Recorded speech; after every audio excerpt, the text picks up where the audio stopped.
Bonjour et bienvenue sur Radio Barafoot, pour une nouvelle vidéo revue de presse. Nous commençons cette revue de presse en Espagne, où ce sont la finale de la Coupe du Roi Real Madrid, Osasuna et le mercato du FC Barcelone qui font les gros titres. Mais la presse s'attarde également sur la vidéo d'hier, le pardon de Messi. Pour AS, c'est une différence de planète qui est mise en avant dans la finale de Coupe du Roi entre le Real Madrid et Osasuna ce samedi soir, 22h. Le club de Pamplune vise le premier trophée de son histoire, alors que Madrid veut sauver sa saison. Messi espère le pardon, titre AS au sujet de l'affaire qui secoue le PSG. Même son de cloche, avec Marca qui parle de cette finale en faisant un jeu de mots, David et Goliath, en finale de la Coupe du Roi, 22h. Carlo Ancelotti doit aller chercher à cette occasion le seul titre qui lui manque sur son second passage à Madrid et il compte sur un Karim Benzema de retour après avoir été ménagé contre la Real Sociedad. Le journal évoque un peu le mercato avec l'intérêt des Merengues pour le français Moussa Diaby, Bayer Leverkusen, en cas de départ d'Eden Hazard. Du côté de la presse catalane, Mundo Deportivo consacre aussi une partie de son espace à la finale Osasuna, Real Madrid en titrant David vs Goliath. Mais le plus gros de la une concerne le mercato du FC Barcelone. Dans l'éventualité où le Barça serait bloqué économiquement, un plan existe pour rebâtir un trio d'attaque avec Pierre-Emerick Aubameyang, Chelsea, Yannick Carrasco, Atlético Madrid, et EZAB2, retour de prêt. C'est pas le grand trident offensif mais ça passe.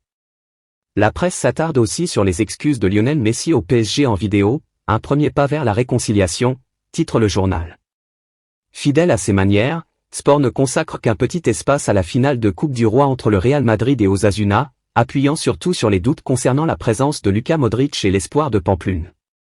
Tout le reste concerne le mercato avec les détails du contrat d'Íñigo Martínez. Il est aussi question de la pépite brésilienne Victor Roque, qui n'espère que le Barça, de Messi. Le journal a comme tous les autres parlé des excuses de Messi. Et en parlant de ces excuses, Messi a enflammé la presse mondiale. Ces excuses ont provoqué diverses réactions un peu partout dans le monde. Mis à part les tonnes de moqueries sur Twitter, ce samedi, c'est un éditorialiste du journal The Guardian qui critique ouvertement Messi, le PSG et la Liga. Le journaliste anglais pense que l'argent du PSG a détruit le talent de Messi, et que la propagande et la politique des richesses pétrolières ont transformé la Ligue 1 et le club. Pour l'équipe, qui met à la une, le duel entre l'Olympique de Marseille et l'Olympique lyonnais, qui se tiendra ce soir, c'est « faute avouée à moitié pardonnée ». Le journal rapporte que sa démarche a été appréciée pour apaiser les tensions. Sa publication était une initiative du joueur. Selon RMC Sport qui a bien accueilli les excuses de Messi au PSG, cela ne change pas sa situation à Paris. Malgré les tentatives de la direction du club de se montrer ferme, Lionel Messi a décidé de ne pas entrer en conflit en acceptant sa future sanction de 2 semaines de mise à l'écart et la retenue de sa prime d'éthique. Cependant, cette décision n'est pas suffisante pour changer la situation concernant son avenir. Selon les informations de RMC, Lionel Messi ne recevra aucune offre de prolongation de contrat à l'issue de son contrat actuel le 30 juin, malgré ses excuses. Au milieu de toutes ces polémiques, Lionel Messi peut compter sur ses anciens coéquipiers du FC Barcelone qui ont pris sa défense. Javier Mascherano et Arturo Vidal ont critiqué les supporters du PSG pour les insultes proférées à l'encontre du joueur argentin, affirmant qu'ils regretteront leur comportement dans 10 ans. Les réactions ont également été vives en Argentine, où les journaux locaux ont reproché aux fans du PSG d'avoir touché à un champion du monde 2022 qui a dû sortir de son silence pour présenter ses excuses. Nous terminons cette revue de presse en Angleterre.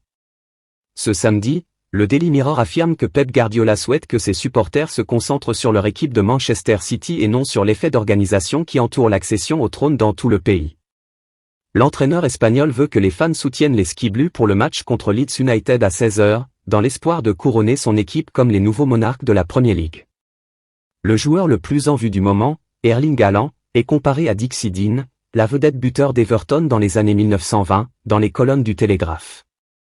Le petit-fils de Dean pense que le Norvégien ne pourra jamais battre le record de son grand-père qui avait inscrit 63 buts en 41 matchs toutes compétitions confondues en 1927 à 1928, un record qui n'a jamais été battu en Angleterre. Voilà tout pour cette vidéo. N'hésitez pas à aimer et à vous abonner. Merci et à la prochaine.